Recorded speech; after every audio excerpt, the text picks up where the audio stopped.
Hello friends, welcome again. आज की हमारी वीडियो है आईबीपीएस क्लर्क मेंस के ऊपर। जैसा कि आप जानते हैं कि आईबीपीएस क्लर्क मेंस का एग्ज़ाम हमारा 1 जनवरी को शेड्यूल हुआ है। 1 जनवरी 2017 को शेड्यूल हुआ है। तो आज से हमारे pass on and around 14 to 15 days हैं। तो आज के हम वीडियो में देखेंगे हमें किस प्रकार से, किस तरीके से अपनी स्ट्रेटेजी को बनाना है, किस तरीके से अपने कोर्स को कवर करना है, कैसे हमें पढ़ना है इन 14 to 15 डेज़ के अंदर, ताकि हम मेंस आईपीएस क्लर्क के मेंस को क्लियर कर सकें, इजीली क्रैक कर सकें। तो हम जो वीडियो में देखेंगे वो क्या क्या देखेंगे, क्या हमारी कट ऑफ्स जा सकती हैं, क्या पिछले साल रही हैं, किस तरह के क्वेश्चंस पूछे जा सकते हैं, किस तरह के पूछे गए हैं 2015 के अंदर, और क्या हमें स्ट्रेटेजी फॉलो करनी है, किस तरीके से हमें पढ़ना है इन 14 to 15 डेज़ के अंदर। बिकॉज टाइम हमारे पास कम बचा है तो हम सिर्फ इम्पॉर्टेंट पार्ट को ही कवर कर पाएंगे। तो कितना हमें कवर करना है, और इस बार आप जैसे जानते हैं कि सेक्शनल टाइमिंग भी हो गई है, हर सेक्शन के अलग टाइमिंग भी है। तो वो सब हम डिस्कस करेंगे, कैसे आपको एग्ज़ाम में परफॉर्म करना है, कैसे आपको स्ट्रेटेजी अपनी बनानी है एग्ज़ाम के लिए। तो उससे पहले जैसा कि आप जानते हैं थोड़ी इरेगुलरिटी हो गई थी वीडियोस को अपलोड करने में। एक तो I got selected in SBI junior associate में इस बार मेरा सिलेक्शन हुआ है, और SBI PO की final merit I missed by 1.5 marks. और अदर एग्जाम्स के लिए मैं प्रिपेयर कर रहा था, और जैसा कि आप जानते हैं हमारी test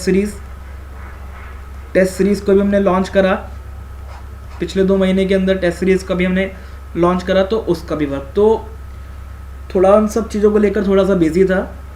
but now on I will try to be regular in uploading the videos. So thank you for your support. Now हम डिस्कस करते हैं आईपीएस क्लर्क की मेंस के लिए हमारी क्या स्ट्रेटेजी रहनी चाहिए।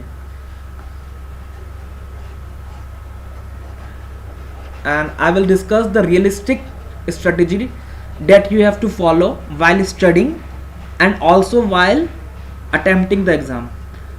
हम एक रियलिस्टिक स्टडी करेंगे कि आपको स्टडी करते वक्त क्या करना है, आपको एक्चुअली एग्ज़ाम में जब आप बैठ रहे हो तब आपको क्या वहाँ पे स्ट्रेटजी फॉलो करनी है। बिकॉज हम एग्ज़ाम के लिए सोच के तो बहुत कुछ जाते हैं, लेकिन वहाँ पे सब कुछ उस तरीके से नहीं हो पाता है। कुछ कंडीशंस अलग हो जाती हैं, कुछ नर्वस हम वहाँ पे एग्ज़ाम में हो जाते हैं। तो उस तरीके से हमको रियलिस्टिक हम व्यू लेंगे कि आपको तैयारी कैसे करनी है और एग्ज़ाम में परफॉर्म कैसे करना है, किस तरीके से 2015 में कट ऑफ थी, पहले हम वो देखेंगे। तो पहले हम पैटर्न देखते हैं। देखो रीजनिंग, इस बार जो पैटर्न है वो क्या है, रीजनिंग 40 क्वेश्चन, कितने मार्क्स के, 50 मार्क्स के। इसका मतलब क्या है, 50 क्वेश्चन आपके होंगे 40 मार्क्स के। इसका मतलब हर एक क्वेश्चन कितने का हुआ, 1.25 मार्क्स का। ठीक है ना। अब हो सकता है ये आईबीपीएस क्लर्क की अपनी मर्जी है आईबीपीएस की, कि या तो वो हर एक क्वेश्चन को 1.25 मार्क्स का कर सकता है, या वो क्या कर सकता है, कुछ क्वेश्चंस को 2 मार्क्स का कर दे या 1.5 का कर दे, बाकी को 1 का रहने दे। तो it purely depends on IBPS. But for the time being हम ये मान के चलते हैं कि हर क्वेश्चन कितने का है, 1.25। ठीक है ना।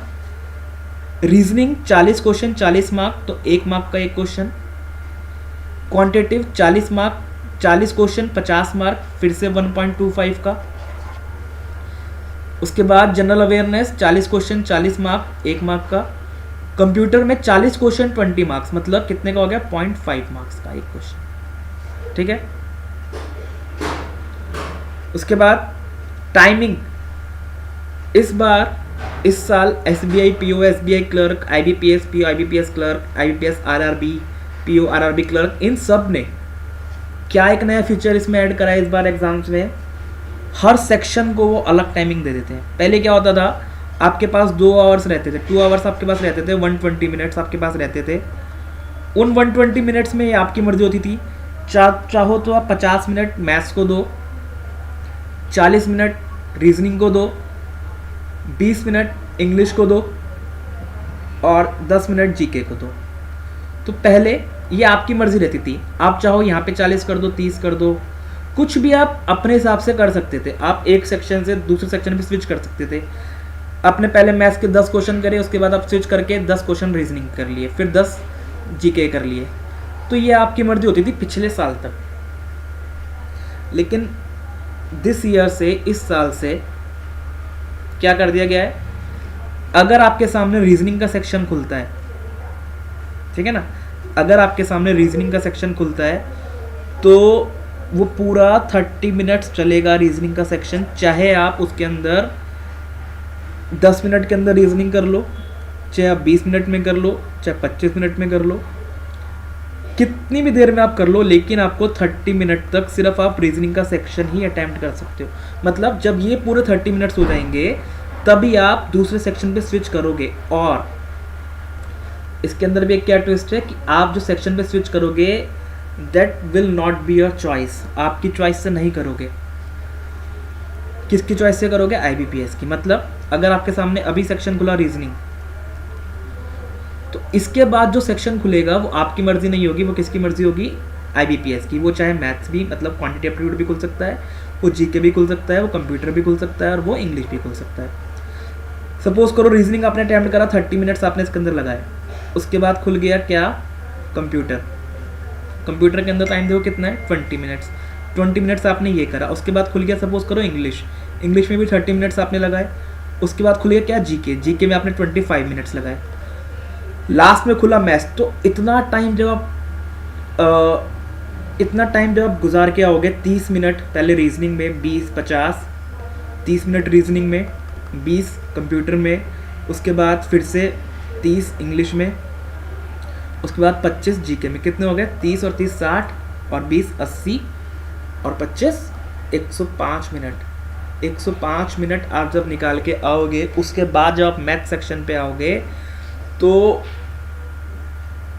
आप ये मान के चलो, अपने एक्सपीरियंस में मैं आपको बता रहा हूँ ये चीज़, कि शुरू के 5 से 10 मिनट तो आपको मैथ समझ ही नहीं आएगी। इतना ज़्यादा आपका माइंड पजल हो चुका होगा सब चीज़ों में। 5 से 10 मिनट तो आपका दिमाग मैथ्स में चलेगा ही नहीं कि कौन सा फॉर्मूला लगाऊं, कौन सा क्वेश्चन पहले करूं, क्या करूं, नहीं चलेगा। ये रियलिस्टिक व्यू आपको मैं बता रहा हूं। तो इसलिए आपको मॉक टेस्ट इस समय देना बहुत ज़रूरी है। कोई सी वेबसाइट्स दो, कहीं से भी दो, लेकिन मॉक टेस्ट दो टाइमिंग वाला। इस हिसाब से टाइमिंग जिसके अंदर रही हो उस तरह का मॉक टेस्ट दो आप, बिकॉज बहुत ज़्यादा ज़रूरी है आपको इस चीज़ की आदत रहने की कि कोई सा भी सेक्शन खुले मैं उसको इजीली अटैम्प्ट कर पाऊँ बिना किसी नर्वस हुए। ठीक है ना? तो ये तो हमने पैटर्न की बात करी, क्या पैटर्न है हमारा।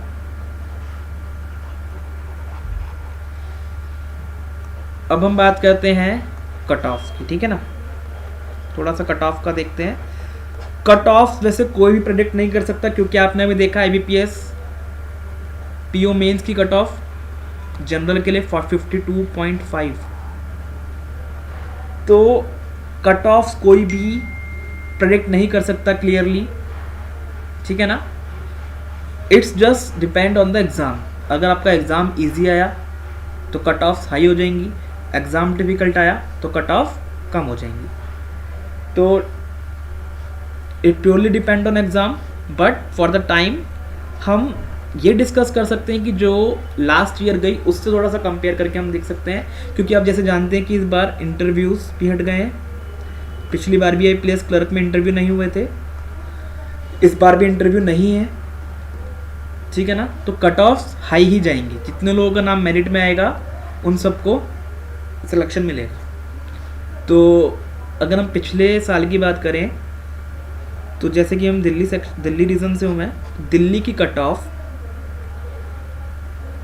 जो थी वो थी 100 में से 64.6 थी अराउंड। इसका मतलब अगर मैं इसे कन्वर्ट करूँ 200 में से तो कितनी बैठ जाती है ये देखो। अगर मैं 75 मान लो इसे तो अराउंड 150। इसका मतलब है 150 आउट ऑफ 200 कट ऑफ थी पिछले साल IPS क्लर्क में to get the selection. Delhi की कट ऑफ की बात कर रहे हैं हम ये। और अगर हम बात करें इस बार SBI जूनियर एसोसिएट में क्या कट ऑफ गई थी दिल्ली की, 138। इसमें भी इंटरव्यू नहीं थे, ये भी 200 में से कट ऑफ थी, इसमें भी इंटरव्यू नहीं थे आपके, no interview.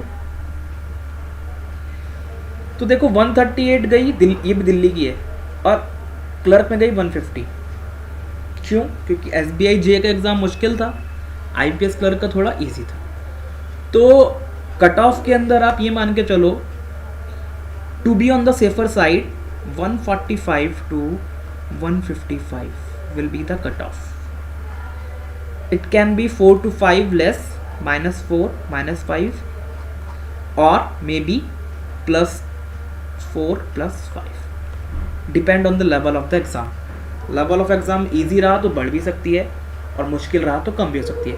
But for the safer side आप क्या कट ऑफ लेके चलो, 145 से 155। इस हिसाब से आपको एग्ज़ाम प्रिपेयर करना है, इस हिसाब से आपको एग्ज़ाम अटेम्प्ट भी करना है, ठीक है ना। तो ये रही कट ऑफ की बात। अब हम देखते हैं स्ट्रेटेजी हमारी क्या होनी चाहिए सब्जेक्ट के लिए। देखो पहले तो हम ये देखते हैं जो हमारा एक्सपेक्टेड है, और उसके बाद हम ये भी देखेंगे कि 2015 के अंदर IPS क्लर्क में जो हमारे पास पूछा गया। जनरली जो पैटर्न रहता है मेंस एग्ज़ाम का वो ये रहता है, 5 सिलॉजिज्म क्वेश्चन, 5 इनइक्वालिटी, क्योंकि 40 मार्क्स 40 क्वेश्चन है टोटल, 10 पजल से रिलेटेड, मतलब 2 पजल, 10 क्वेश्चन का मतलब 2 पजल, 5 सिटिंग का मतलब 1 सिटिंग। ये दोनों चीज़ें इंटरचेंज भी हो सकती हैं, मतलब 2 सिटिंग भी पूछ सकता है और 1 पजल भी पूछ सकता है, 5 एनालिटिकल रीजनिंग, और 10 मिसलेनियस। मिसलेनियस के अंदर पर क्या क्या आ जाता है, ब्लड रिलेशन आ गया, उसके बाद आपका कोडिंग डिकोडिंग आ गया, अल्फ़ाबेटिकल से रिलेटेड कुछ आ गया, अल्फ़ाबेटिकल नंबर सीरीज से,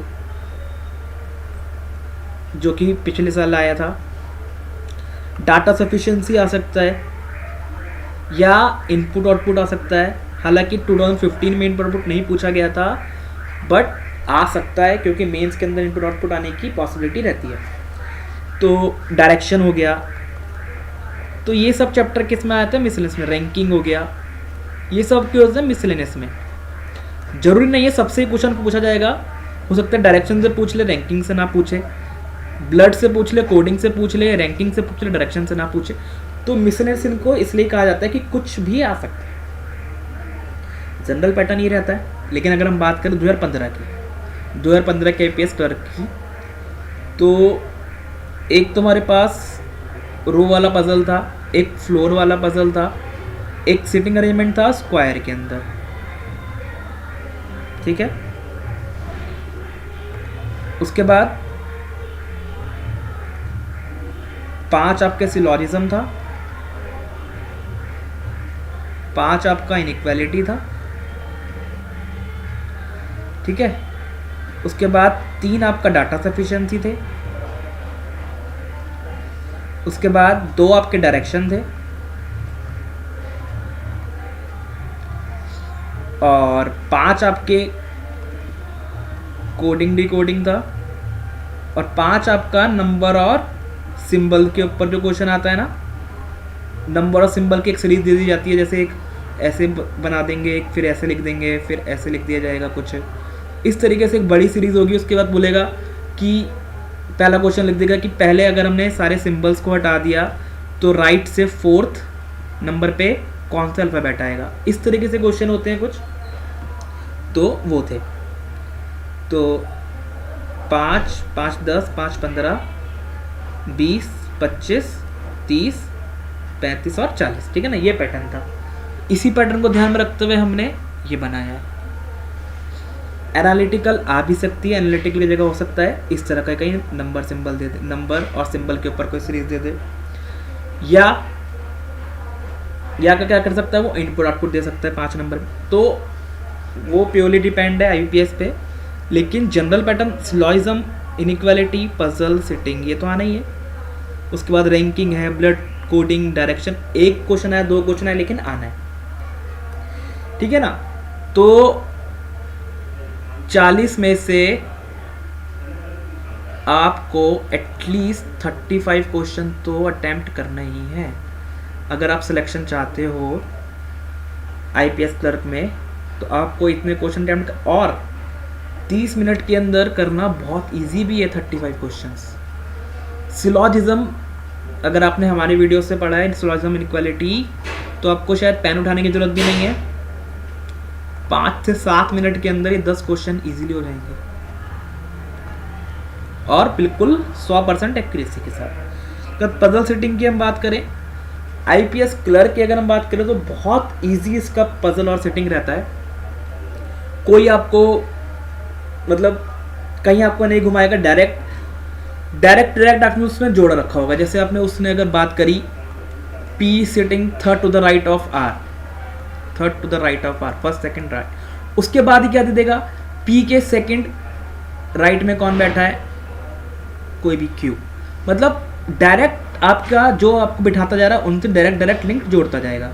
तो इसलिए बहुत इजी हो जाता है आपका, कोई पॉसिबिलिटी बनाने की जरूरत नहीं पड़ती है। इजीली आप एक ही डायग्राम के अंदर इसको इजीली कर सकते हो। मतलब अगर आप प्रैक्टिस करते हो, और हम अभी डिस्कस करेंगे कैसे हमें प्रैक्टिस करनी है, किसकी ज़्यादा प्रैक्टिस करनी है, तो प्रैक्टिस के ऊपर आपकी इजीली ये भी हो सकते हैं। एनालिटिकल, ये भी आपके प्रैक्टिस पे डिपेंड है। कुछ एक तरह का प्री डिफाइंड क्वेश्चंस हैं, प्री डिफाइंड पैटर्न है, उस तरह के क्वेश्चन आते रहेंगे। मिसलेनियस में देखो डायरेक्शन बहुत आसान है, ब्लड भी बहुत आसान है, कोडिंग डिकोडिंग, मतलब ये सब चैप्टर्स जो है बहुत कम टाइम लेते हैं और पूरी एक्यूरेसी के साथ सॉल्व होते हैं। अब हम देखते हैं हमारे को स्ट्रेटेजी प्रिपरेशन के टाइम पे क्या फॉलो करनी है, ठीक है ना। तो देखो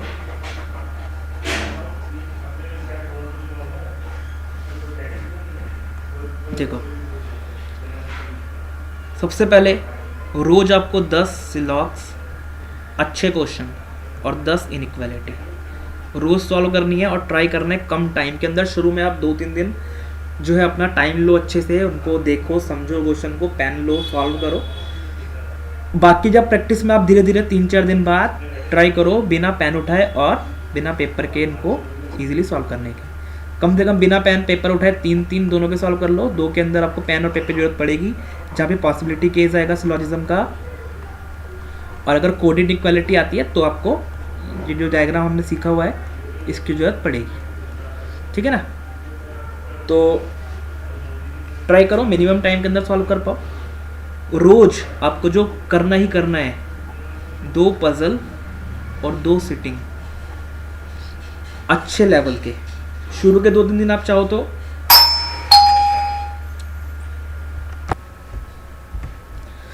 तो शुरू के दिन आप चाहो तो थोड़ा सा इजी पजल सेटिंग कर भी सकते हो, लेकिन आफ्टर 3-4 डेज, आफ्टर 20 डेट के बाद आपको अच्छे पजल और सेटिंग ही सॉल्व करने हैं, एटलीस्ट 2 रोज। इससे क्या होगा, क्यों कर रहे हैं हम सॉल्व, देखो हमारे जो एग्ज़ाम है 14 से 15 दिन बचे हैं उसके लिए। और इस बात को मैं पहले भी डिस्कस कर चुका हूँ, हमारा जो माइंड है जिस काम को रेगुलर 21 डेज से अगर कर रहा है, अराउंड 21 डेज का रूल है, 21 डेज रूल आप पढ़ सकते हो नेट पे भी। अगर हम कोई काम 21 डेज तक लगातार करते हैं तो हमारे दिमाग को उसकी हैबिट हो जाती है। अगर आप रोज पजल सेटिंग करोगे 2-2 तो हमारे दिमाग में एक पैटर्न फिक्स हो जाएगा। जब आप एग्जाम में जाओगे, ऑनलाइन जब पढ़ोगे, P sitting third to the right of R या P lives above 3 floor above R या there are 2 people between P and Q, तो ये सब आपकी जो स्टेटमेंट से आपके दिमाग में बहुत इजीली एग्जीक्यूट होने लगेंगी। जब आप रोज 2 पजल 2 सेटिंग करोगे आपके दिमाग को इस चीज़ की हैबिट पड़ जाएगी। तो जितना ज़्यादा दिमाग फास्ट एग्जीक्यूशन करेगा उतनी जल्दी वो आउटपुट देगा। अब जब आपने देखा होगा, जब आपने फर्स्ट टाइम कभी सिटिंग या पजल सॉल्व करा होगा तो आपको बहुत टाइम लगा होगा इनके स्टेटमेंट को ही समझने में कि वो एक्चुअली कहना क्या चाह रहा है। आप बनाते होंगे पी के थर्ड राइट में है आर, तो अगर ऐसे है तो राइट ये लेफ्ट सोचना पड़ता था।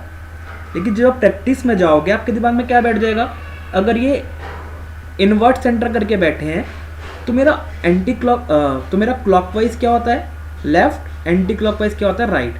तो आपके दिमाग में P से third to the right of R, R P एकदम से दिमाग में आ जाएगा, ठीक है ना।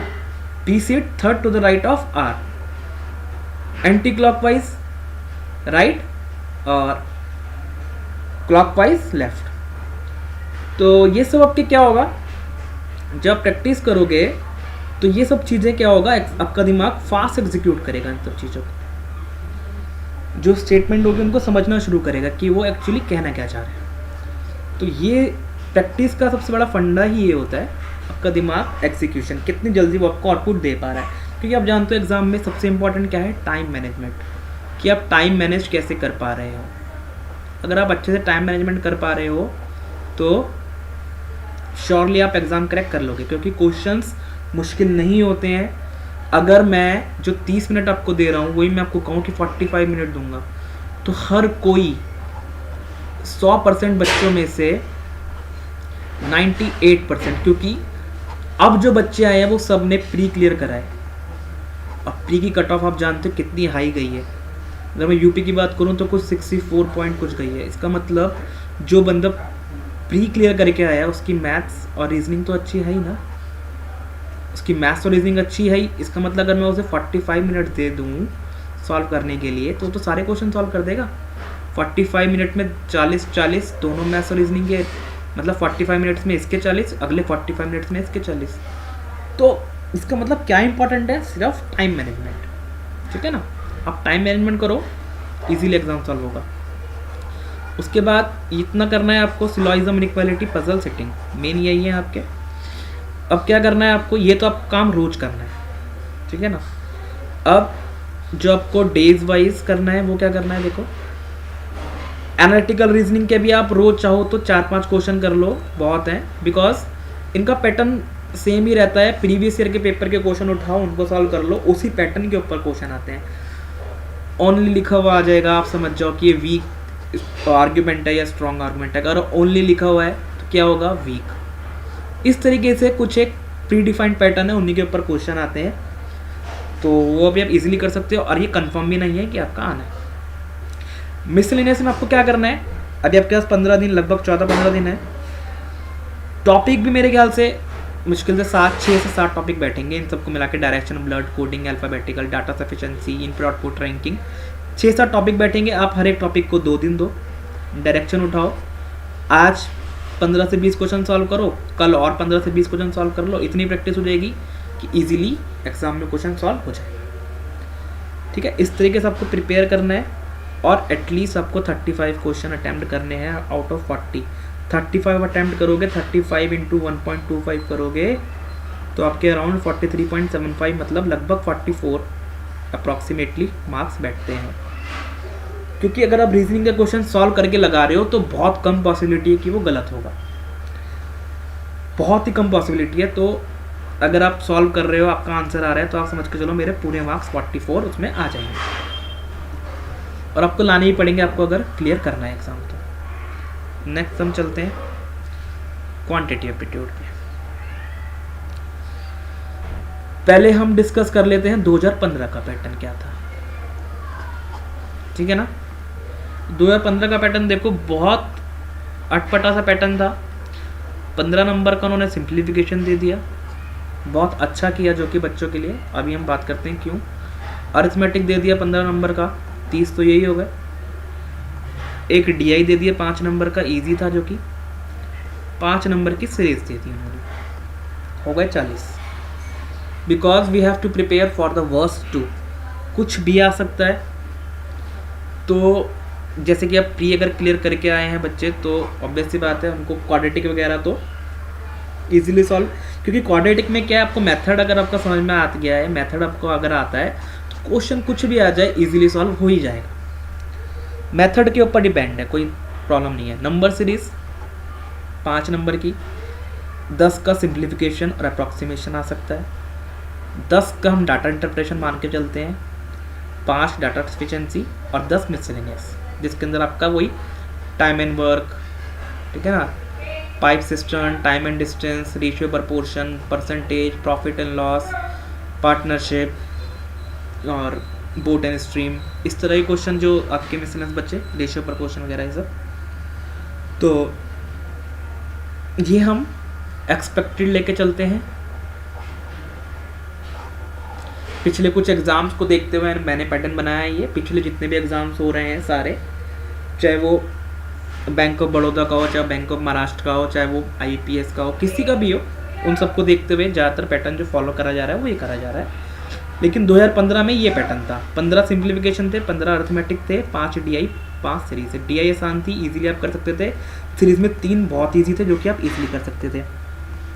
सिंप्लीफिकेशन इतनी ईजी थी कि 15 क्वेश्चन करने में शायद ही आपको 8 से 9 मिनट से ज़्यादा लगेंगे, ठीक है ना। 15 क्वेश्चन आप ये कर सकते थे। अर्थमेटिक के अंदर भी जैसे हम बात करें अगर परम्यूटेशन, कॉम्बिनेशन, प्रोबेबिलिटी की, इनके जो ये टॉपिक अपने आप में बहुत बड़े टॉपिक हैं, आप शायद जानते भी होंगे। इन्हीं टॉपिक के अंदर अंदर ही पूरी PhD होती है। लेकिन हमारा जो बैंक का कोर्स है उसके अंदर सिर्फ लेवल 1 के क्वेश्चंस हैं, बहुत इजी। मतलब इस तरह के क्वेश्चंस हैं कि अगर मेरे पास 4 ब्लू, 4 वाइट और 4 ब्लैक बॉल्स हैं, तो क्या प्रोबेबिलिटी होगी कि जो मेरी बॉल निकले बैग में से वो ब्लू हो। तो ब्लू बॉल मुझे निकालनी है, फेवरेबल जो मेरा है, और टोटल जो है 4 4 8 12 से फेवरेबल अपॉन टोटल, ये मेरा क्या होता है, प्रोबेबिलिटी, ठीक है ना। तो इस तरह के क्वेश्चन पूछे जाते हैं जिनको करने में हार्डली 15 से 20 सेकंड्स लगते हैं। तो वहाँ पे आप टाइम बचाते हुए अर्थमेटिक के भी 8 से 9 10 क्वेश्चन आराम से सॉल्व कर सकते थे, ठीक है ना।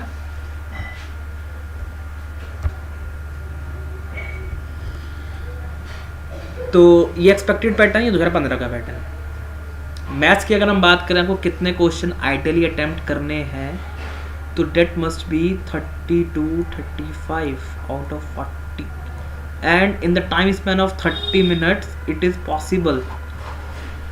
30 मिनट्स के अंदर ये पॉसिबल है कि आप 30 35 क्वेश्चन इजीली अटेम्प्ट कर पाओगे, क्योंकि the level of the question in the IBPS clerk mains exam will be lower because आप ये देखो, जो प्री के अंदर 64 पॉइंट कुछ कट ऑफ कई 100 में से है ना, तो इसका मतलब है जिसने भी इसको प्री को पार करा, यूपी की बात कर रहा हूँ मैं, यूपी की कट ऑफ है ये जिसकी मुझे पता है, 64.65 मान के चलते हैं हम। 65 का मतलब है कि जो 65 ला रहा है मार्क्स, उसने एटलीस्ट 70 तो अटैम्प्ट करे ही होंगे, 70 72 ज़्यादा भी करें सबने, लेकिन 70 तो उसने अटैम्प्ट करे ही हैं। तो जब आप 60 मिनट्स के अंदर 70 क्वेश्चन अटैम्प्ट कर सकते हो, तो यहाँ पे 30 मिनट के अंदर मैथ्स के 30 से 35 क्वेश्चन इजीली कर, 30 से 35 का है ना मैंने, 30 32 कर दो, 33 कर दो, 34 कर दो या 35 भी कर दो, डेट डिपेंड्स कि आप कितनी आपकी प्रैक्टिस है। सिंप्लीफिकेशन इजीली आप कम टाइम में सॉल्व होंगे, DI कम टाइम में सॉल्व होगा, सीरीज कम से कम 3 ऐसी रहेंगी जो आपके देखते ही सॉल्व हो जाएंगी अगर आपकी प्रैक्टिस है। सफिशिएंसी भी इजीली सॉल्व हो जाता है, ठीक है ना। मिसलेनियस के अंदर कई क्वेश्चन जैसे मैंने बताया, परम्यूटेशन, प्रोबेबिलिटी के, या टाइम एंड डिस्टेंस के लो, आप परसेंटेज के लो, पार्टनरशिप के बहुत इजी क्वेश्चन रहते हैं, टाइम एंड वर्क का बहुत इजी क्वेश्चन रहते हैं। मतलब सिंगल फॉर्मूले पे बेस और सिंपली सिर्फ कॉन्सेप्ट के ऊपर सॉल्व हो जाते हैं।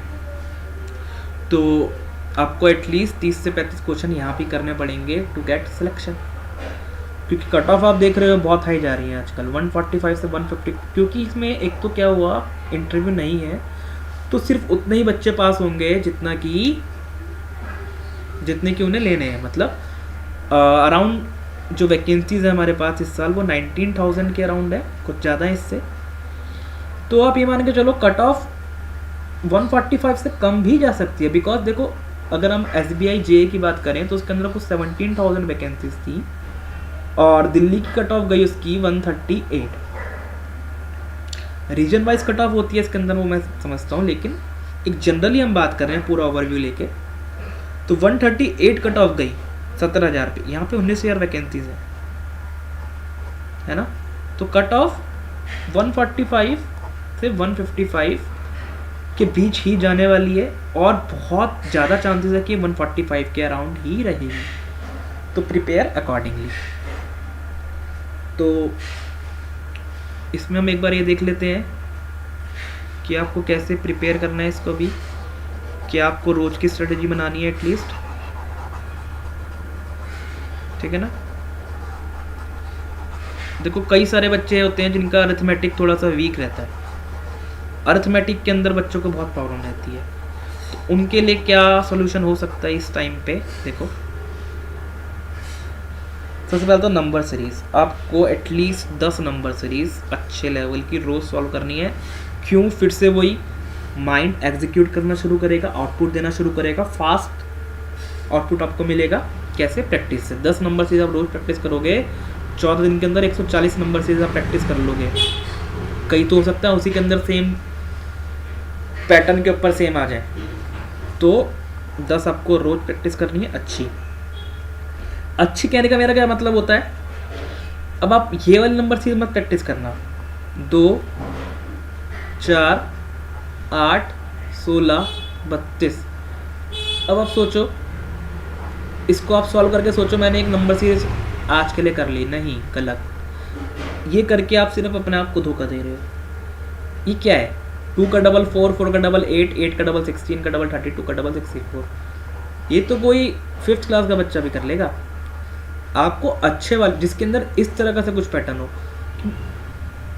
सपोज करो मल्टीप्लाई हो रहा है 2 के स्क्वायर से, फिर प्लस हो रहा है क्या, 2 का क्यूब, मल्टीप्लाई हो रहा है 3 के स्क्वायर से, फिर क्या प्लस हो रहा है 3 का क्यूब। इस तरह की सीरीज जब आप इनको करना शुरू करोगे तब आपका दिमाग जो है एग्जीक्यूट करना शुरू करेगा। शुरू में हो सकता है प्रॉब्लम आए, लेकिन धीरे धीरे धीरे धीरे सॉल्व होने लगेंगी। तो 10 नंबर सीरीज आपको रोज करनी है, ठीक है ना। ये हम बात कर रहे हैं आपका 1 तारीख तक जब आपको करना है। और मॉक टेस्ट सबसे इम्पॉर्टेंट है। मॉक एटलीस्ट 5 से 10 मॉक टेस्ट आप दो इस बीच में। सूटेबल टाइमिंग आपको जो लगे, जिस टाइम लगे आपको लगता है मैंने कोर्स अच्छा खासा कवर कर रखा है तो अभी से आप देना शुरू कर दो रोज। आपको लगता है नहीं यार अभी मेरा प्रिपेयर नहीं है तो आप 24 से शुरू करो, 30 तक दो, रोज 1 या 2 दो, है ना। एक भी अगर आप रोज दोगे तो एटलीस्ट कितने हो जाएंगे, 24, 25, 26, 27, 28, 29, 30। तो आपके 7 मॉक टेस्ट अभी भी हो गए। 31 का दिन भी बचा है आपके पास, तो 8, लगभग 8 मॉक टेस्ट आप अभी भी कवर कर सकते हो। तो मॉक टेस्ट आप देना शुरू करो, बहुत ज़रूरी है, ठीक है। 10 नंबर से आपको प्रैक्टिस करनी है। सिंप्लीफिकेशन अप्रॉक्सीमेशन में बहुत कुछ करने को आपके पास है नहीं। सिंपली बॉड मास का जो रूल है मेनली उसके ऊपर थोड़े से क्वेश्चन सॉल्व करो। मल्टीप्लिकेशन करने की प्रैक्टिस आप फास्ट करो, प्लस करने की, माइनस करने की, स्क्वायर निकालना, 1 से 30 तक के स्क्वायर रट लो। क्यूब के अंदर एटलीस्ट 1 से 15 के क्यूब रट लो। टेबल 1 से 20 के टेबल तो आप बिल्कुल दिमाग के अंदर रख के जाओ, बिल्कुल रट के जाओ। टेबल बहुत आपको हेल्प करने वाले हैं वहाँ। स्क्वायर, क्यूब, स्क्वायर रूट निकालना, क्यूब रूट निकालना, ये सब चीज़ें जो हम वीडियो में कर चुके हैं और बहुत इजी भी है, आप इजीली इनको सीख सकते हो, ठीक है ना। बहुत टाइम है अभी ये सब चीज़ें सीखने के लिए। हार्डली 3 से 4 दिन के अंदर ये सारी चीज़ें कर हो जाएंगी। स्क्वायर एक दिन बैठो आप, स्क्वायर निकालना, क्यूब निकालना और स्क्वायर रूट निकालना सीख लो, ठीक है ना। क्यूब रूट भी, क्योंकि क्यूब रूट अगर आपको स्क्वायर रूट निकालना आ गया तो क्यूब रूट हार्डली 5 मिनट का और आगे काम है, ये एक दिन में कवर करो। टेबल रोज पढ़ते रहो, 1 से 10 तक के तो हर किसी को याद होते हैं, 1 से बल्कि 11 तक के। प्रॉब्लम आना शुरू होती है 12 से 19 तक में। इनके टेबल रोज अपना रिवाइज करते रहोगे टेबल, तो 14-15 दिन में इजीली कवर हो जाएंगे। क्यूब स्क्वायर रोज एक अपना जहाँ पे स्टडी रूम है वहाँ पे एक चार्ट चिपका लो, रोज उनको पढ़ने से पहले सुबह बैठते वक्त एक बार उनको रिवाइज कर लो, दिन में एक बार रिवाइज कर लो, फिर शाम को एक बार रिवाइज कर लो, ठीक है ना। 3-4 बार रिवाइज करोगे अपना आप दिमाग में बैठ जाएंगे स्क्वायर क्यूब। तो इसके लिए कोई एक्स्ट्रा एफर्ट की ज़रूरत नहीं है आपको। और दूसरा हम एक मेथड देखते हैं कि जिससे आपकी मल्टीप्लिकेशन और एडिंग की पावर तेज होगी। रियल वर्ड से रिलेटेड ये है, क्या करना है आपको। सपोज करो आप कहीं घूमने जा रहे हो, गाड़ी में जा रहे हो, पैदल जा रहे हो, रोड के ऊपर आपको जो भी गाड़ी दिखे, क्यों मैं आपको बता रहा हूँ, देखो ये चीज़। सपोज करो एक गाड़ी का नंबर ऐसे लिखा हुआ है 6 DL वगैरह कुछ भी आगे है, 6 एंड 1 4 9। ठीक है। अब ज़्यादातर जो देखो दो तरह के बच्चे होते हैं, आप जानते हो ना, हार्ड वर्कर और क्या, hard worker plus smart worker. And आजकल जो एग्ज़ाम क्रैक कर रहे हैं वो कौन कर रहे हैं, hard worker plus smart worker. Add करना सबको आता है, सबको कैसे ऐड करेंगे, 6 + 1 7, 7 + 4 11 + 9 20। ठीक है, आंसर तो सही है आपका, लेकिन जो एक hard worker plus smart worker होगा वो कैसे ऐड करेगा, 6 और 4 10, 9 और 1 10, 10 और 10 20। इस चीज़ को मैंने बहुत छोटे एग्जांपल समझाया है, आप इसको एक बड़े स्केल पे समझने की कोशिश करो और इससे रिलेट करो।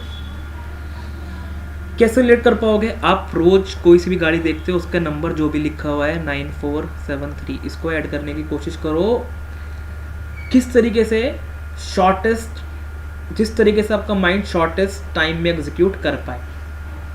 चाहो तो आप 9 और 7 16 और 4 20 और 3 23। ठीक है ना, तो जिस भी तरीके से आपका माइंड एग्जीक्यूट कर पाता है इसको,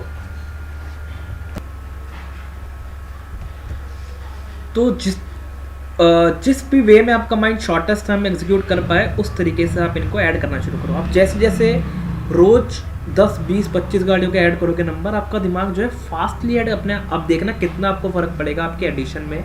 मल्टीप्लाई करना भी शुरू करो, कोई भी नंबर उठा लो, आप कुछ भी एक अच्छा सा अजीब सा कोई भी नंबर ले लो, इसको मल्टीप्लाई कर लो। और मल्टीप्लाई की ट्रिक हम सीख चुके हैं, आप देख सकते हो हमारी वीडियोस के अंदर, स्पीड मैथ्स की, किस तरीके से इसको हम फास्टली मल्टीप्लाई करना है वो हम सीख चुके हैं सब कुछ। तो इन्हीं ट्रिक से आप जो है सिंप्लीफिकेशन को इजीली कर पाओगे। एडिशन अपना परफेक्ट कर लो और मल्टीप्लिकेशन परफेक्ट कर लो। उसके बाद दो कॉन्सेप्ट सीख चुके हैं हम, डिजिटल सम और यूनिट डिजिट। ये कॉन्सेप्ट अप्लाई करो, बहुत सारे क्वेश्चंस सिंप्लीफिकेशन के, मिसलेनियस के, बहुत सारे क्वेश्चन इन्हीं कॉन्सेप्ट पे सॉल्व हो जाते हैं। तो प्रिपरेशन के अंदर आपको हर चीज़ अपनी यूज़ करनी है, जो भी आप यूज़ कर सकते हो।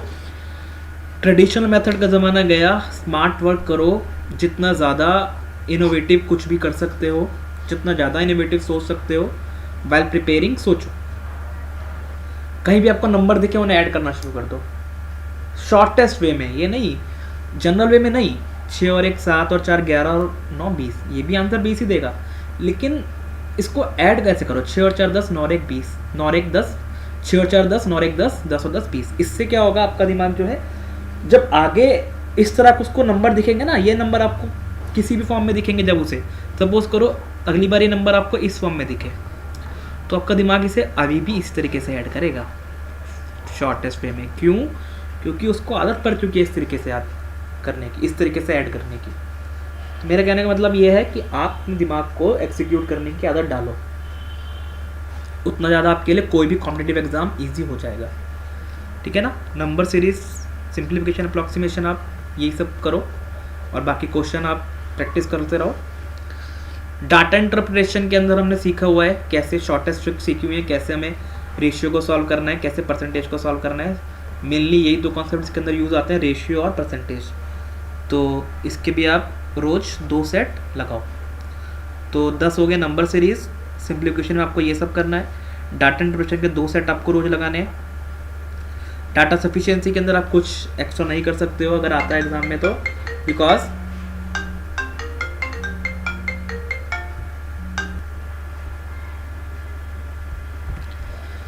तो डाटा सफिशिएंसी के अंदर आपको क्या है कि जब आप सारे चैप्टर्स को कर लोगे तो ये अपने आप ही सॉल्व हो जाएगा। डाटा एफिशिएंसी आप जानते हैं क्या करता है, वो 2 आपको स्टेटमेंट दे देगा और पूछेगा कि जो ये क्वेश्चन, एक क्वेश्चन दे देगा, पूछेगा ये जो क्वेश्चन है वो इन दोनों स्टेटमेंट में से किसके थ्रू इसका आंसर आ सकता है। खाली फर्स्ट के थ्रू आ सकता है या दोनों के थ्रू आ सकता है, या किसी से क्या फर्स्ट और सेकंड दोनों चाहिए या कोई भी नहीं चाहिए, मतलब इस तरीके से कंडीशन देता है वो।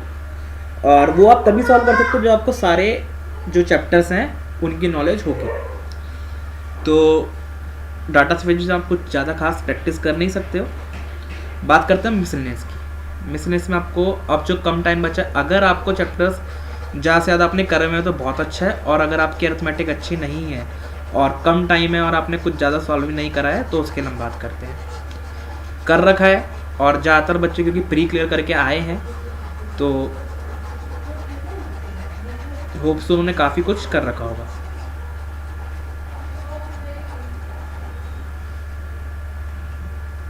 देखो, आपको एक तो परसेंटेज चैप्टर जरूर करना है। वीडियोस हमारी इसके अंदर अवेलेबल है सारी, आप कर सकते हो। उसके बाद क्या करना है आपको, पार्टनरशिप सिंगल एक फॉर्मूले पे बेस है, हार्डली 2 घंटे का चैप्टर है, इजीली हो जाएगा।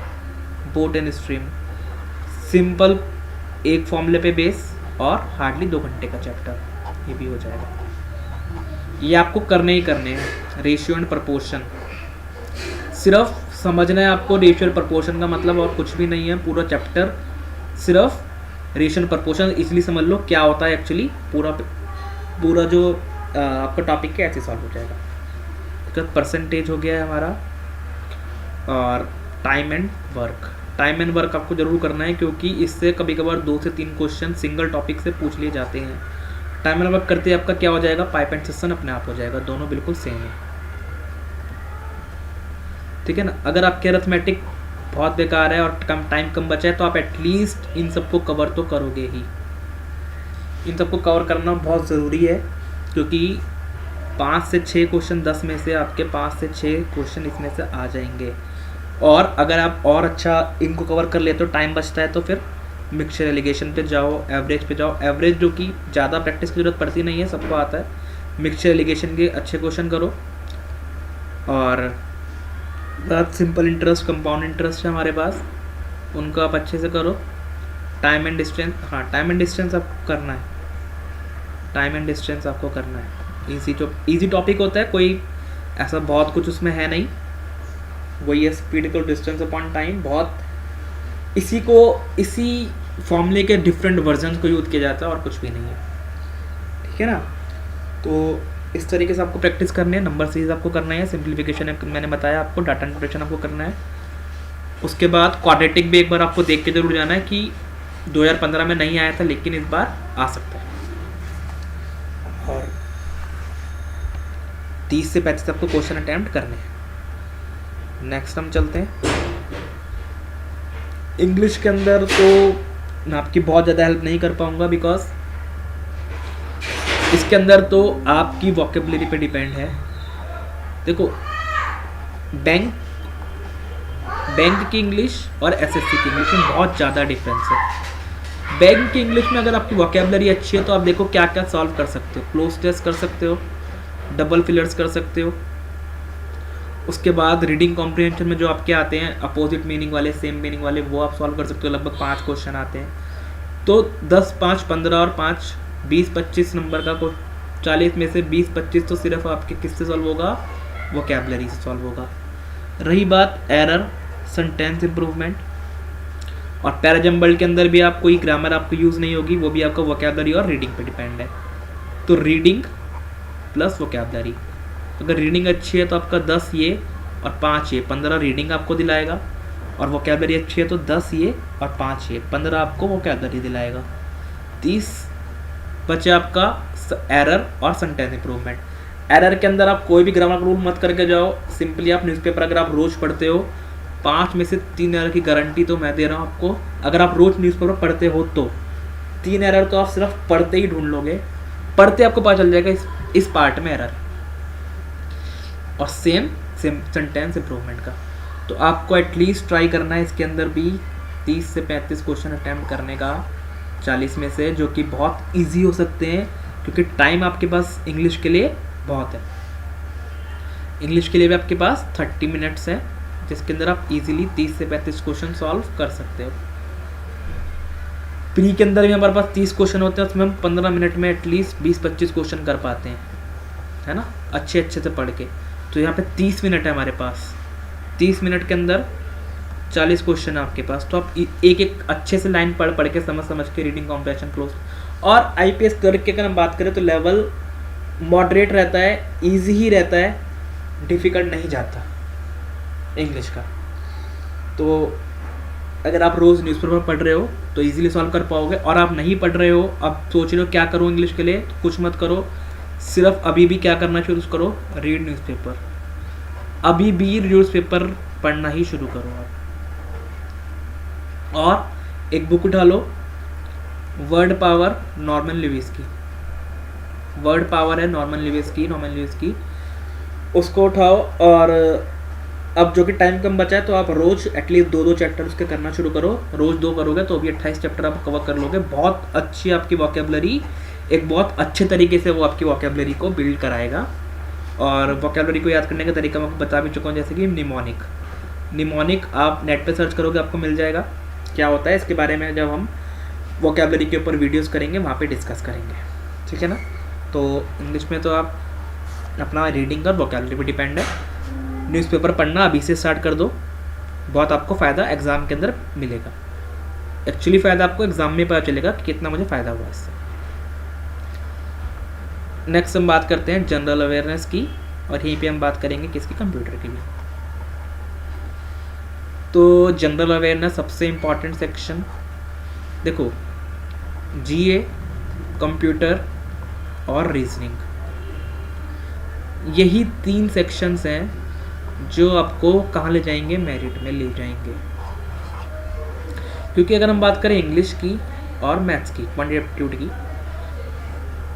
ऑल ओवर अगर हम ऊपर के 500 या 1000 बच्चे हटा दें टॉपर्स, बिल्कुल बाकी जितने बच्चे रहते हैं उनके इंग्लिश और मैथ्स में मार्क्स लगभग सेम ही रहते हैं। अगर कोई इंग्लिश में 30 अटैम्प्ट कर रहा है तो हो सकता है अगला बंदा 33 कर रहा हो, मैथ्स में कोई अगर 30 कर रहा है तो हो सकता है अगला बंदा 33 कर रहा हो। बस 3 से 4 नंबर का ही डिफरेंस आता है।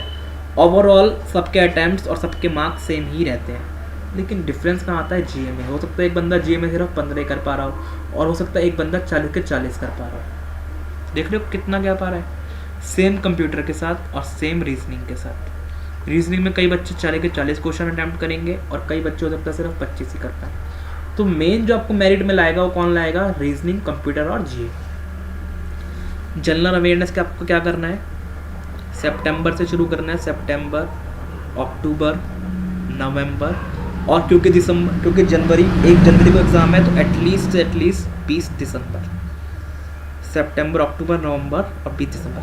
अगर आप अक्टूबर से भी शुरू करो, अक्टूबर, नवंबर और 20 दिसंबर, तो भी सफिशिएंट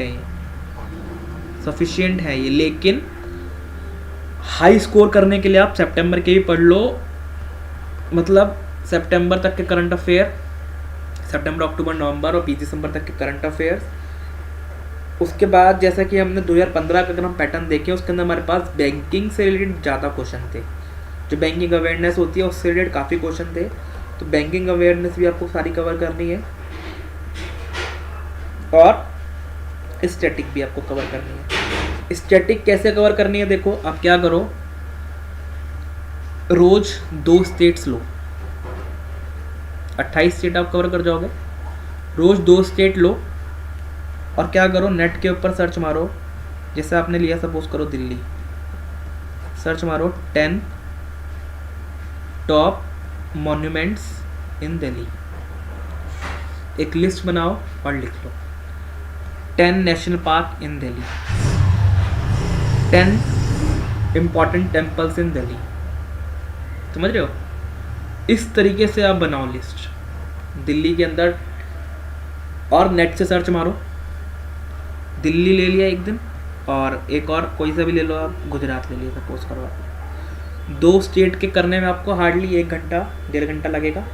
10 टॉप ये 10 टॉप, उससे क्या होगा ना, जब आप डे वाइज पढ़ोगे, पहले दिन आपने 2 स्टेट के कर लिए, जब अगले दिन जाओगे 2 स्टेट के करने, तो पहले एक बार इन पर नज़र डाल लो, जो आपने लिखा हुआ है 5 मिनट के अंदर एक बार इसको रिवाइज कर लो, और नए वाले 1 घंटे में कर लो। फिर आप जब नेक्स्ट डे जाओगे फिर से इन सबको रिवाइज कर लो और अलग लिख लो, फिर जब नेक्स्ट डे जाओगे फिर से इन सबको रिवाइज कर लो। तो जो आपके पुराने वाले हैं वो इतनी बार रिवाइज हो जाएंगे, आपके दिमाग में वैसे ही बैठ जाएगा सब कुछ, वैसे आपके दिमाग में अपने आप ही। कुतुब मीनार का है दिल्ली, एग्जाम्पल दे रहा हूँ मैं आपको, मतलब इस तरीके से आपके दिमाग में बैठ, और जो क्वेश्चंस पूछे जाते हैं स्टैटिक में, वो टॉप या जो फेमस चीज़ें उन्हीं में से पूछा जाता है। कोई आपका ऐसा अलग से बिल्कुल कुछ नहीं दिया जाता। जो आपके फेमस हैं या अभी करंट न्यूज़ में आ चुके हैं, करंटली उनकी कुछ बात हो चुकी है, तो उन्हीं के बारे में ज़्यादातर पूछा जाता है, कोई अलग से नहीं पूछा जाता। तो स्टैटिक करने का क्या तरीका है, रोज़ 2 स्टेट उठाओ, उनके नेट पे सर्च मारो, top 10 temple, top 10 national park, top 10 monuments, इस तरीके से, और उनको नोट डाउन करते रहो और रोज़ रिवाइज करो एक बार, स्टैटिक हो जाएगी। करंट अफेयर के मैं आपको बता ही दिया। करने का तरीका क्या है, कोई भी एक कैप्सूल डाउनलोड करो, इतनी सारी वेबसाइट्स वगैरह हैं वो अपने कैप्सूल्स निकालती हैं, 70 to 75 पेज का कैप्सूल्स रहता है उनका। अगर हम बात करें, जैसे कि आप वेबसाइट सब जानते हैं बैंकर्स अड्डा, तो वो कैप्सूल्स निकालती हैं, उनके जो है अपना कैप्सूल डाउनलोड करो। 70 पेज का अगर कैप्सूल है, मेरे पास 14 दिन है, तो लगभग 5 पेज रोज़ के बैठ जाते हैं मेरे, ठीक है ना। तो सिर्फ आप क्या करो, सिर्फ 5 पेज पढ़ो अच्छे से, जो पॉइंट नोट करने वाले हैं, जो आपको लगता है कि लास्ट डे के अंदर मैं एक बार रिवाइज मार लूँगा, उन पॉइंट्स को लिखते रहो, और 5 पेज के उन पॉइंट्स को लिखते रहो, और जो पॉइंट आपको लग रहा है ज़्यादा इंपॉर्टेंट नहीं है उनको एक बार पढ़ लो और अपने दिमाग में डाल दो। 5 पेज ईजिली आप रोज कर सकते हो। इससे आपका क्या क्या चीज़ें कवर होंगी, करंट अफेयर्स और बैंकिंग और स्टैटिक्स, तीनों चीज़ें इसके अंदर ही कवर हो जाएंगी। लेकिन आपको स्टैटिक के लिए एक चीज़ और क्या करनी है, स्टेट वाइज भी आपको बनाना है। क्यों, क्योंकि आजकल स्टैटिक एग्जाम में बहुत ज़्यादा इसकी वेटेज बढ़ गई है। तो क्योंकि आपको मार्क्स ज़्यादा से ज़्यादा जीए के अंदर खींचने हैं, ज़्यादा से ज़्यादा मार्क्स आपको गेन करने हैं, तो स्टैटिक के लिए आप इस तरीके से ही पढ़ो और ये कैप्सूल पूरा कर लो।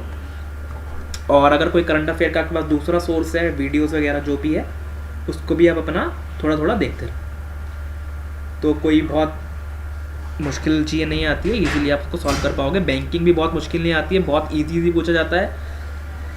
आपको सिर्फ फुल फॉर्म दे दी जाएंगे, उसके अंदर पूछा जाएगा इसका मतलब क्या है।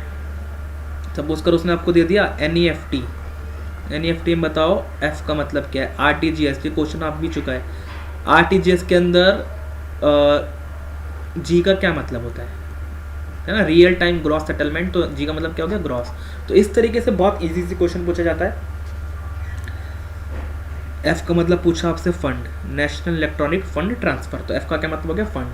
इस तरीके से बहुत इजी क्वेश्चन पूछे जाते हैं। तो आपको जीए में एटलीस्ट ट्राई करना है 40 में से 32 से 35 करने की, 32 से 35 करने ही है आपको जीए में, ठीक है ना। क्यों, क्योंकि जब इतने करोगे तब आप श्योर हो जाओगे कि मेरा सिलेक्शन हो जाएगा। और होंगे कैसे ये, अगर आप रोज पढ़ोगे तो इजीली आप कर पाओगे, ठीक है ना। अब हम बात करते हैं किसकी, कंप्यूटर की।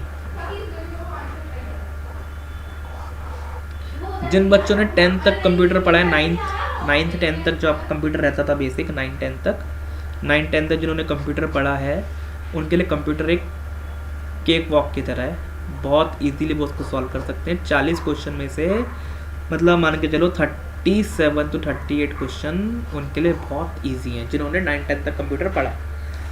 और जिन्होंने नहीं पढ़ा वो क्या करेंगे, सिर्फ एक कैप्सूल डाउनलोड कर लो नेट से इजीली। कंप्यूटर के बहुत सारे कैप्सूल्स हैं, बुक के अंदर आपको मिल जाएगा, पूरा क्वेश्चन सेट है।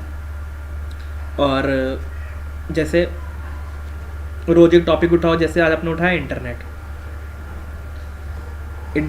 उठाया, उससे रिलेटेड सारे क्वेश्चंस जो पीछे एग्जाम में आ चुके हैं, जो इम्पोर्टेंट है सब आप वो कर लो। 14 टॉपिक से ज़्यादा तो मेरे ख्याल से होंगे नहीं। एक दिन में आप इंटरनेट कवर करा, एक दिन MS ऑफिस कवर कर रहा, इसके अंदर आपका MS एक्सेल सबसे ज़्यादा इंपॉर्टेंट यही टॉपिक है। MS office, MS Excel, PowerPoint, इन सब के बारे में पूछा जाता है, वर्ड, पावर पॉइंट, इन सब के बारे में सबसे ज़्यादा इंपॉर्टेंट यही है। इंटरनेट है, हार्डवेयर, सॉफ्टवेयर, ठीक है ना, उसका हिस्ट्री ऑफ कंप्यूटर। तो ये सब आप इजीली जो है अपना रोज़ 2 घंटे भी आप कंप्यूटर को दोगे, 2 आवर्स, तो मोर देन सफिशिएंट है, मोर देन इनफ है। तो 40 में से आपको इसके अंदर भी एटलीस्ट 35 क्वेश्चन करने हैं। तो जब इतना सब कुछ कर लोगे तो आप अराउंड 170 तक मार्क्स का अटैम्प्ट कर पाओगे, जिसके अंदर अगर मैं 20-25 मार्क्स आपके नेगेटिव हटा भी दूँ, क्योंकि अगर आप क्वेश्चन कर रहे हो तो गलत कहीं ना कहीं तो होंगे ही। इंग्लिश में हो सकता है, देखो रीजनिंग में बहुत कम चांस होते हैं गलत होने के, मैथ्स में भी नहीं होते, क्योंकि आप अगर आंसर सॉल्व कर रहे हो तो बहुत रेयर है कि वो गलत होगा। थोड़े चांस किस में बनते हैं, इंग्लिश में। इंग्लिश में बहुत गलत होने के चांस रहते हैं। उसके बाद थोड़े बहुत चांस जीके में रहते हैं और थोड़े बहुत चांस कंप्यूटर में भी रहते हैं। तो अगर मैं इन सबसे नेगेटिव हटा के भी ये मानूँ, अगर आप 20 भी नेगेटिव में ले आते हो तो भी आपके कितने मार्क्स बन गए, 150 आउट ऑफ 200, और इतने तो आपको लाने ही पड़ेंगे फॉर फाइनल सिलेक्शन, ठीक है ना। और जीके के लिए हम ट्राई करेंगे, मैं ट्राई कर रहा हूँ एक वीडियो के साथ आने की जीके के लिए, करंट अफेयर्स के लिए, जिसके अंदर की सितंबर, अक्टूबर, नवंबर और 20 दिसंबर तक के current affairs, important current affair 1 या 2 वीडियो के अंदर कवर करने की। तो उसके अंदर सारे इंपॉर्टेंट करंट अफेयर रहेंगे, जो आप एक बार आप वीडियो देख लोगे, वीडियो को 2-3 बार आप देख लोगे तो आपके दिमाग में सारे बैठ जाएंगे इंपॉर्टेंट, और कई सारे क्वेश्चन आपको इसके अंदर से मिल भी जाएंगे एग्जाम में। तो इस तरीके से आप प्रिपरेशन करते रहो। कोई भी आपका क्वेरी हो वो आप मुझसे पूछ सकते हो कमेंट सेक्शन के अंदर, या जो हमारा मेल है funmasti@gmail.com, इसके ऊपर अपनी आप क्वेरी भेज सकते हो कोई सी भी, तो उसका मैं रिप्लाई करूँगा आपको, और कमेंट सेक्शन के अंदर भी आप पूछ सकते हो। और थैंक यू फ्रेंड्स। या तो वो हर एक क्वेश्चन को 1.25 मार्क्स का कर सकता है, या वो क्या कर सकता है, कुछ क्वेश्चंस को 2 मार्क्स का कर दे या 1.5 का कर दे, बाकी को 1 का रहने दे। तो it purely depends on IBPS, but for the time being हम ये मान के चलते हैं कि हर क्वेश्चन कितने का है, 1.25, ठीक है ना। रीजनिंग 40 क्वेश्चन 40 मार्क, तो 1 मार्क का एक question. Quantitative 40 mark 40 question 50 mark, फिर से 1.25 का। उसके बाद general awareness 40 question 40 mark 1 mark का। कंप्यूटर में 40 क्वेश्चन 20 मार्क्स, मतलब कितने का हो गया, 0.5 मार्क्स का एक क्वेश्चन, ठीक है। उसके बाद टाइमिंग, इस साल SBI PO SBI clerk, IBPS PO IBPS clerk, IBPS RRB PO RRB clerk, इन सब ने क्या एक नया फीचर इसमें ऐड करा है इस बार एग्जाम्स में, हर सेक्शन को वो अलग टाइमिंग दे देते हैं। पहले क्या होता था, आपके पास 2 आवर्स रहते थे, 2 आवर्स आपके पास रहते थे, 120 मिनट्स आपके पास रहते थे। उन 120 मिनट्स में आपकी मर्जी होती थी, चाहो तो आप 50 मिनट मैथ्स को दो, 40 मिनट रीजनिंग को दो, 20 मिनट इंग्लिश को दो, और 10 मिनट जीके को दो। तो पहले ये आपकी मर्जी रहती थी, आप चाहो यहाँ पे 40 कर दो, 30 कर दो, कुछ भी आप अपने हिसाब से कर सकते थे। आप एक सेक्शन से दूसरे सेक्शन में स्विच कर सकते थे। आपने पहले मैथ्स के 10 क्वेश्चन करे, उसके बाद आप स्विच करके 10 क्वेश्चन रीजनिंग कर लिए, फिर 10 जीके कर लिए। तो ये आपकी मर्जी होती थी पिछले साल तक। लेकिन दिस ईयर से, इस साल से क्या कर दिया गया है, अगर आपके सामने रीजनिंग का सेक्शन खुलता है, ठीक है ना, अगर आपके सामने रीजनिंग का सेक्शन खुलता है तो वो पूरा 30 मिनट्स चलेगा रीजनिंग का सेक्शन। चाहे आप उसके अंदर 10 मिनट के अंदर रीजनिंग कर लो, चाहे आप 20 मिनट में कर लो, चाहे 25 मिनट में कर लो, कितनी भी देर में आप कर लो, लेकिन आपको 30 मिनट तक सिर्फ आप रीजनिंग का सेक्शन ही अटेम्प्ट कर सकते हो। मतलब जब ये पूरे 30 मिनट्स हो जाएंगे तभी आप दूसरे सेक्शन पे स्विच करोगे। और इसके अंदर भी एक क्या ट्विस्ट है कि आप जो सेक्शन पे स्विच करोगे that will not be your choice, आपकी चॉइस से नहीं करोगे। किसकी चॉइस से करोगे, IBPS की। मतलब अगर आपके सामने अभी सेक्शन खुला रीजनिंग, तो इसके बाद जो सेक्शन खुलेगा वो आपकी मर्जी नहीं होगी, वो किसकी मर्जी होगी, IBPS की। वो चाहे मैथ्स भी, मतलब क्वांटिटी एप्टीट्यूड भी खुल सकता है, वो जीके भी खुल सकता है, वो कंप्यूटर भी खुल सकता है, और वो इंग्लिश भी खुल सकता है। सपोज करो रीजनिंग आपने अटेम्प्ट करा, 30 मिनट्स आपने इसके अंदर लगाए, उसके बाद खुल गया क्या, कंप्यूटर। कंप्यूटर के अंदर टाइम देखो कितना है, 20 मिनट्स। 20 मिनट्स आपने ये करा, उसके बाद खुल गया सपोज करो इंग्लिश। इंग्लिश में भी 30 मिनट्स आपने लगाए, उसके बाद खुल गया क्या, जीके। जीके में आपने 25 मिनट्स लगाए, लास्ट में खुला मैथ्स। तो इतना टाइम जब आप गुजार के आओगे, 30 मिनट पहले रीजनिंग में, 20 50 30 मिनट रीजनिंग में, 20 कंप्यूटर में, उसके बाद फिर से 30 इंग्लिश में, उसके बाद 25 जीके में। कितने हो गए? 30 और 30 60 और 20 80 और 25। It can be 4 to 5 less, -4 -5 और may be +4 +5, depend on the level of the exam. Level of exam easy रहा तो बढ़ भी सकती है और मुश्किल रहा तो कम भी हो सकती है। But for the safer side आप क्या कट ऑफ लेके चलो? 145 से 155। इस हिसाब से आपको एग्ज़ाम प्रिपेयर करना है, इस हिसाब से आपको एग्ज़ाम अटेम्प्ट भी करना है, ठीक है ना। तो ये रही कट ऑफ की बात। अब हम देखते हैं स्ट्रेटेजी हमारी क्या होनी चाहिए सब्जेक्ट के लिए। देखो पहले तो हम ये देखते हैं जो हमारा एक्सपेक्टेड है, और उसके बाद हम ये भी देखेंगे कि 2015 के अंदर IPS क्लर्क में जो हमारे पास पूछा गया। जनरली जो पैटर्न रहता है मेंस एग्जाम का वो ये रहता है 5 सिलॉजिज्म क्वेश्चन, 5 इनइक्वालिटी, क्योंकि 40 मार्क्स 40 क्वेश्चन है टोटल, 10 पजल से रिलेटेड, मतलब 2 पजल, 10 क्वेश्चन का मतलब 2 पजल, 5 सिटिंग का मतलब 1 सिटिंग। ये दोनों चीज़ें इंटरचेंज भी हो सकती हैं, मतलब 2 सिटिंग भी पूछ सकता है और 1 पजल भी पूछ सकता है। 5 एनालिटिकल रीजनिंग और 10 मिसलेनियस। मिसलेनियस के अंदर पर क्या क्या जाता है? ब्लड रिलेशन आ गया, उसके बाद आपका कोडिंग डिकोडिंग आ गया, अल्फ़ाबेटिकल से रिलेटेड कुछ आ गया, अल्फ़ाबेटिकल नंबर सीरीज से जो कि पिछले साल आया था। डाटा सफिशिएंसी आ सकता है या इनपुट आउटपुट आ सकता है। हालांकि 2015 में इनपुट आउटपुट नहीं पूछा गया था, बट आ सकता है क्योंकि मेंस के अंदर इनपुट आउटपुट आने की पॉसिबिलिटी रहती है। तो डायरेक्शन हो गया, तो ये सब चैप्टर किस में आते हैं? मिसलेनियस में। रैंकिंग हो गया, ये सब क्यों होता है? मिसलेनियस में। जरूरी नहीं है सबसे ही क्वेश्चन पूछा जाएगा, हो सकता है डायरेक्शन से पूछ ले, रैंकिंग से ना पूछे, ब्लड से पूछ ले, कोडिंग से पूछ ले, रैंकिंग से पूछ ले, डायरेक्शन से ना पूछे। तो मिसलेनियस इनको इसलिए कहा जाता है कि कुछ भी आ सकता है।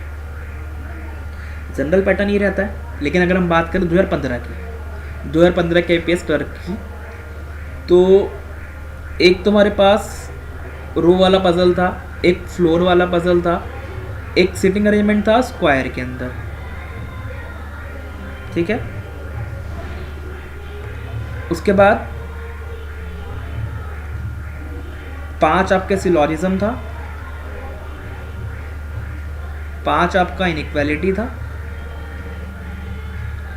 ठीक है। उसके बाद 3 आपका डाटा सफिशिएंसी थे, उसके बाद 2 आपके डायरेक्शन थे, और 5 आपके कोडिंग डिकोडिंग था, और 5 आपका नंबर और सिंबल के ऊपर जो क्वेश्चन आता है ना, नंबर और सिंबल की एक सीरीज दे दी जाती है, जैसे एक ऐसे बना देंगे, एक फिर ऐसे लिख देंगे, फिर ऐसे लिख दिया जाएगा, कुछ इस तरीके से एक बड़ी सीरीज होगी। उसके बाद बोलेगा कि पहला क्वेश्चन लिख देगा कि पहले अगर हमने सारे सिंबल्स को हटा दिया तो राइट से 4th नंबर पे कौन सा अल्फ़ाबेट आएगा। इस तरीके से क्वेश्चन होते हैं कुछ, तो वो थे। Hello friends, welcome again. आज के हमारी वीडियो है IPS क्लर्क मेंस के ऊपर। जैसा कि आप जानते हैं कि IPS क्लर्क मेंस का एग्ज़ाम हमारा 1 जनवरी को शेड्यूल हुआ है, 1 जनवरी 2017 को शेड्यूल हुआ है। तो आज से हमारे pass on and around 14 to 15 days हैं। तो आज के हम वीडियो में देखेंगे हमें किस प्रकार से, किस तरीके से अपनी स्ट्रेटेजी को बनाना है, किस तरीके से अपने कोर्स को कवर करना है, कैसे हमें पढ़ना है इन 14 to 15 डेज के अंदर, ताकि हम मेंस IPS क्लर्क के मेंस को क्लियर कर सकें, इजीली क्रैक कर सकें। तो हम जो वीडियो में देखेंगे वो क्या क्या देखेंगे, क्या हमारी कट ऑफ्स जा सकती हैं, क्या पिछले साल रही हैं, किस तरह के क्वेश्चंस पूछे जा सकते हैं, किस तरह के पूछे गए हैं 2015 के अंदर, और क्या हमें स्ट्रेटेजी फॉलो करनी है, किस तरीके से हमें पढ़ना है इन 14 to 15 डेज़ के अंदर। बिकॉज टाइम हमारे पास कम बचा है, तो हम सिर्फ इम्पॉर्टेंट पार्ट को ही कवर कर पाएंगे। तो कितना हमें कवर करना है, और इस बार आप जैसे जानते हैं कि सेक्शनल टाइमिंग भी हो गई है, हर सेक्शन के अलग टाइमिंग भी है। तो वो सब हम डिस्कस करेंगे, कैसे आपको एग्ज़ाम में परफॉर्म करना है, कैसे आपको स्ट्रेटेजी अपनी बनानी है एग्ज़ाम के लिए। तो उससे पहले जैसा कि आप जानते हैं थोड़ी इरेगुलरिटी हो गई थी वीडियोस को अपलोड करने में। एक तो I got selected in SBI junior associate, SBI junior associate में इस बार मेरा सिलेक्शन हुआ है। और SBI PO की final merit I missed by 1.5 marks. और अदर एग्जाम्स के लिए मैं प्रिपेयर कर रहा था, और जैसा कि आप जानते हैं हमारी टेस्ट सीरीज़ को भी हमने लॉन्च करा पिछले 2 महीने के अंदर। टेस्ट सीरीज़ का भी हमने लॉन्च करा, तो उसका भी वर्क, तो थोड़ा उन सब चीज़ों को लेकर थोड़ा सा बिजी था। But now on I will try to be regular in uploading the videos. So thank you for your support. Now हम डिस्कस करते हैं IAPS क्लर्क की मेंस के लिए हमारी क्या स्ट्रेटेजी रहनी चाहिए। And I will discuss the realistic strategy that you have to follow while studying and also while attempting the exam. हम एक रियलिस्टिक स्टडी करेंगे कि आपको स्टडी करते वक्त क्या करना है। आपको एक्चुअली एग्ज़ाम में जब आप बैठ रहे हो तब आपको क्या वहाँ पे स्ट्रेटजी फॉलो करनी है। बिकॉज हम एग्ज़ाम के लिए सोच के तो बहुत कुछ जाते हैं, लेकिन वहाँ पे सब कुछ उस तरीके से नहीं हो पाता है। कुछ कंडीशंस अलग हो जाती हैं, कुछ नर्वस हम वहाँ पे एग्ज़ाम में हो जाते हैं। तो उस तरीके से हमको रियलिस्टिक हम व्यू लेंगे कि आपको तैयारी कैसे करनी है और एग्ज़ाम में परफॉर्म कैसे करना है। किस तरीके से 2015 में कट ऑफ थी पहले हम वो देखेंगे। तो पहले हम पैटर्न देखते हैं। देखो रीजनिंग, इस बार जो पैटर्न है वो क्या है, रीजनिंग 40 क्वेश्चन, कितने मार्क्स के, 50 मार्क्स के। इसका मतलब क्या है, 50 क्वेश्चन आपके होंगे 40 मार्क्स के। इसका मतलब हर एक क्वेश्चन कितने का हुआ, 1.25 मार्क्स का। ठीक है ना। अब हो सकता है ये IBPS क्लर्क की अपनी मर्जी है IBPS की कि 105 मिनट आप जब निकाल के आओगे, उसके बाद जब आप मैथ सेक्शन पे आओगे तो आप ये मान के चलो, अपने एक्सपीरियंस में मैं आपको बता रहा हूँ ये चीज़, कि शुरू के 5 से 10 मिनट तो आपको मैथ समझ ही नहीं आएगी। इतना ज़्यादा आपका माइंड पजल हो चुका होगा सब चीज़ों में। 5 से 10 मिनट तो आपका दिमाग मैथ्स में चलेगा ही नहीं कि कौन सा फॉर्मूला लगाऊं, कौन सा क्वेश्चन पहले करूं, क्या करूं, नहीं चलेगा। ये रियलिस्टिक व्यू आपको मैं बता रहा हूं। तो इसलिए आपको मॉक टेस्ट इस समय देना बहुत ज़रूरी है। कोई सी वेबसाइट्स दो, कहीं से भी दो, लेकिन मॉक टेस्ट दो टाइमिंग वाला। इस हिसाब से टाइमिंग जिसके अंदर रही हो उस तरह का मॉक टेस्ट दो आप। बिकॉज बहुत ज़्यादा ज़रूरी है आपको इस चीज़ की आदत रहने की कि कोई सा भी सेक्शन खुले मैं उसको इजीली अटैम्प्ट कर पाऊँ बिना किसी नर्वस हुए। ठीक है ना। तो ये तो हमने पैटर्न की बात करी, क्या पैटर्न है हमारा।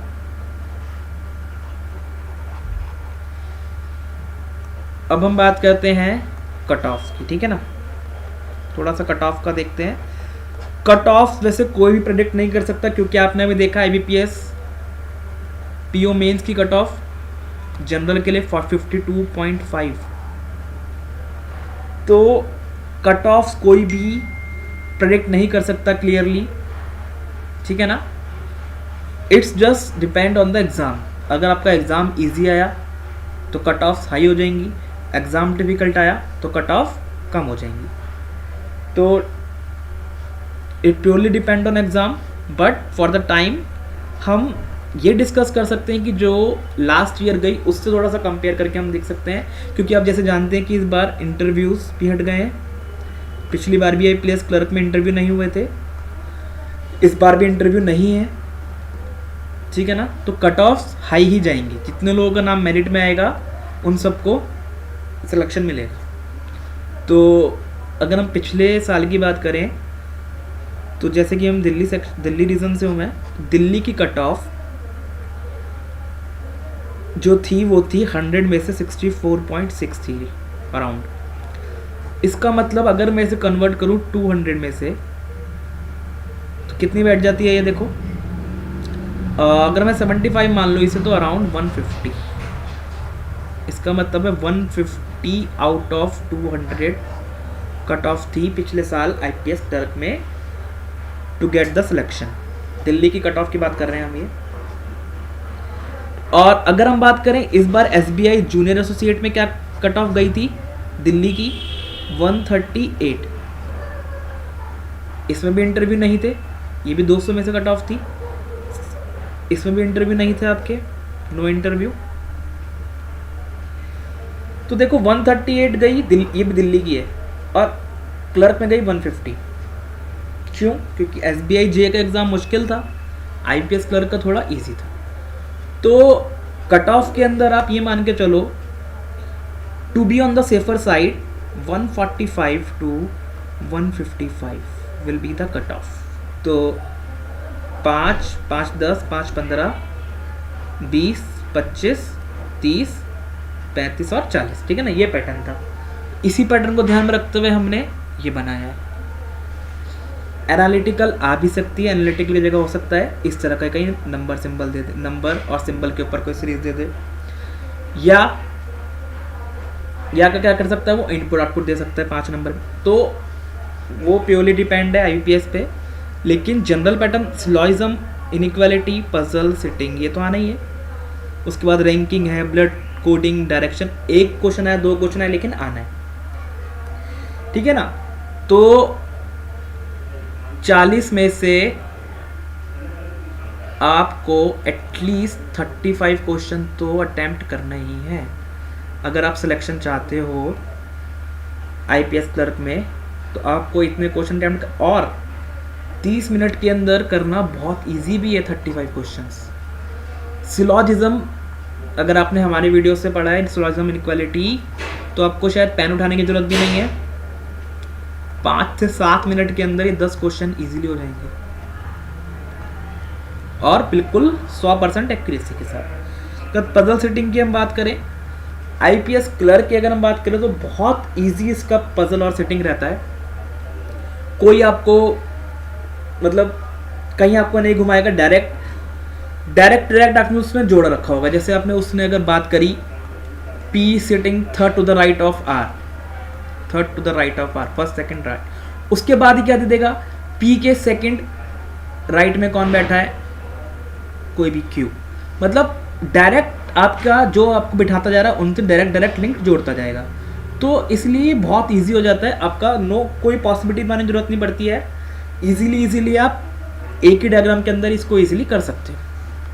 मतलब अगर आप प्रैक्टिस करते हो, और हम अभी ये भी डिस्कस करेंगे कैसे हमें प्रैक्टिस करनी है, किसकी ज़्यादा प्रैक्टिस करनी है, तो प्रैक्टिस के ऊपर आपकी इजीली ये भी हो सकते हैं। एनालिटिकल, ये भी आपके प्रैक्टिस पे डिपेंड है। कुछ एक तरह का प्री डिफाइंड क्वेश्चंस हैं, प्री डिफाइंड पैटर्न है, उस तरह के क्वेश्चन आते रहेंगे। मिसलेनियस में देखो डायरेक्शन बहुत आसान है, ब्लड भी बहुत आसान है, कोडिंग डिकोडिंग, मतलब ये सब चैप्टर्स जो है बहुत कम टाइम लेते हैं और पूरी एक्यूरेसी के साथ सॉल्व होते हैं। अब हम देखते हैं हमारे को स्ट्रेटेजी प्रिपरेशन के टाइम पे क्या फॉलो करनी है, ठीक है ना। तो देखो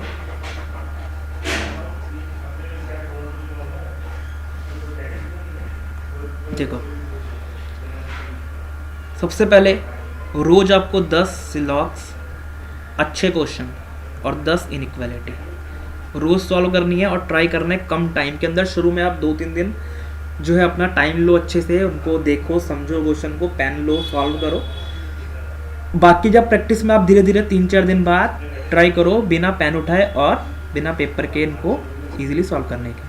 कम से कम बिना पेन पेपर उठाए 3 दोनों के सॉल्व कर लो। 2 के अंदर आपको पेन और पेपर की जरूरत पड़ेगी, जहाँ पे